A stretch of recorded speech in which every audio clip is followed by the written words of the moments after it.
Welcome to my channel. I'm a single mum musician and it's noisy outside. As soon as I start recording, noisy neighbours, noisy. Anyway, I haven't done a video in a while for this channel. Basically because I don't have any time to do anything. But I thought I would make a video today just to catch you up on what I've been doing in my musician status. I've had to put a filter on the video because I'm so tired. I look like absolute crap. This is the time of year when we're just so overworked. As musicians are so overworked. And then coupled with having a 3-year-old and also day work, some nights 2 gigs. You can hear my voice is exhausted. I've got a wedding in 2.5 hours. Well, sound check, then a ceremony.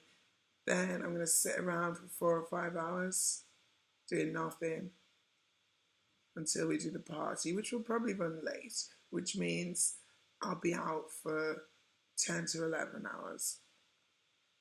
So I'm seriously contemplating if I can find a taxi, just paying half my earnings to a taxi to get me home at least for a couple of hours because I'm absolutely exhausted. Last night I did a gig in this city, not that far away, but certainly too far to walk with a bunch of equipment. Managed to get a taxi there. After a while, it was very difficult to get a taxi. Got a taxi there. Because the taxi came to my house, I forgot to take my trolley for my equipment. Because why would I need a trolley to walk from the house to the taxi? Except after the gig, I couldn't get a taxi for love nor money. Didn't see one pass on the street. Couldn't get anyone to answer the phone. Which brings me to the point, in Palma de Mallorca, every single taxi number goes through to one firm. So I want to know why there's a taxi mafia where there's no Uber, there's no competition. In England, you can't get a taxi with one person, with one company. You phone another company, and so on. Here, every single company on the internet is one company when you phone. So I'm stuck outside the venue waiting because initially I called a guy. I got one of the taxi drivers' mobile numbers the other week because of this. I called a guy. He said he could come and get me and he'd be about 15 minutes. But 15 minutes later he called me and he said he was really sorry, but a fare had just come in, which is, acceptable. So I said, don't worry about it. And I went to the end of the street. I waited there with my equipment, with no trolley, for 10 or 15, 20 minutes. Not a single taxi went past, not even an occupied one. By then, there were other people waiting. And I thought, if one comes now, they're going to get it first because they were further up the one-way street than me. They'd gone that way and I'd come this way. So I had to start walking with my violin on my back, my microphone and receiver bag, a bag full of heavy cables and other stuff that I needed for the gig, my receiver for the violin, etc. Actually, no, I didn't have that. Just tons of cables and my personal items and a stupid big bottle of water that I forgot was in the bag. A powered speaker, an active speaker. I think that was it, but it was heavy. Those speakers are not made to be carried for miles. They're made, the handle on them is not comfortable. It's a handle to pick it up, to transport it between the car and the venue, not to walk all the way through the city. Bear in mind, my daughter's at home with the babysitter. So not only am I paying more for that, it's time I'd rather be at home with my daughter. It took me 2 hours. It took me longer to get home than I was on stage. Speaking of being on stage, I am so sick of this job with the complete disrespect from the public. I don't know any other job. Actually, no, I would say this happens in every job. that the public have no respect whatsoever, whether you're a musician or working in a shop or working, I don't know, on the street, whatever. There's no respect. I'm trying to do my show, and this child, younger than my child, maybe two, a little bit, I don't know, 2-year-old, comes under the barrier because obviously the child's small, comes under the barrier to dance on the stage area. So, I tolerated it for the remainder of one song, and the parents are there not bringing the child away.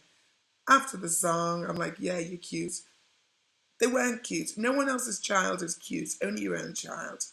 Especially when you're working, they're not cute. So parents, we don't think your children are cute, especially when they come on the stage and ruin the show and ruin my ability to perform. When I'm playing my violin or singing, but especially playing the violin, what I'm thinking about is the music, and I'm thinking about the key of the song, and depending on what key I'm thinking about, I'm seeing the notes on the stave in my head because I'm improvising. I want to see what I'm playing.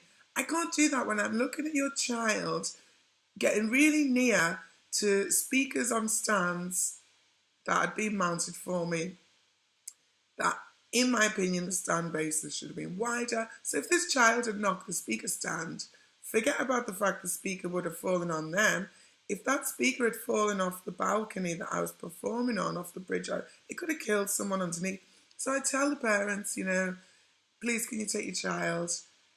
Oh, sorry. But they don't, if my daughter would never do that, but if she did, if she went somewhere she shouldn't be, like behind a bar or behind a cashier's checkout or whatever on a stage, I would pick that child up.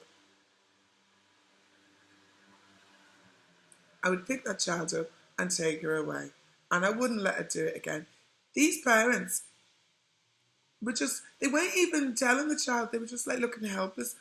Looking at the child. I thought, I'm going to boot your child off the stage in a minute. I mean, I wouldn't do that. I would do it to the parents. So, they're like, oh, he's so cute dancing. If you want your child to dance to the music, take your child out from my stage area and he can dance his little heart away at 11:30 in the night while you stay out and drink or whatever you want to do. So I'm trying to play. I can't focus on what I'm playing, so I'm playing in all sorts of wrong keys because I'm looking at this child trampling all over the equipment and near the speakers. I said several times on the microphone, I picked the microphone up because I'm trying to play. Pick the microphone up. Stop playing, pick the microphone up, please. Take your child. I said on the mic, I have a 3-year-old. She would never be allowed to do this. Please take your child. I cannot do this show while your child is here. Eventually, they took the child. After the show, a few other people did mention to me how it was disgusting that some parents allow their kids to do that. I got this stupid wedding today. I mean, it's not stupid for the couple, but after that nightmare last night, it took me 2 hours. If I'd had my trolley and I hadn't forgotten the trolley, I probably could have walked home in 10 or 15 minutes walking fast, because I've got long legs. 2 hours, because I had to keep stopping because my hands are hurting, my hands are all swollen. My muscles are aching in my forearms, well, all over really, but in my forearms and my calves especially. 2 hours, that's longer than my gig.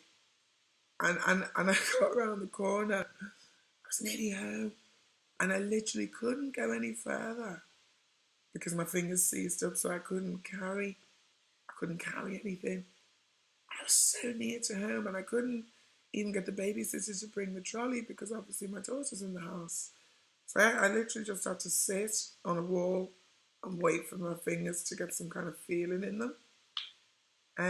That's what it's like being a single mum and a musician without a driver, without a car. I started my driving lessons and I'm waiting for my driving license date, my test date, God knows I'm not going to be, because the driving instructor hasn't been in touch all week. She said, would I like to get a different instructor so I could get a date faster, because she's got so many clients. I said yes.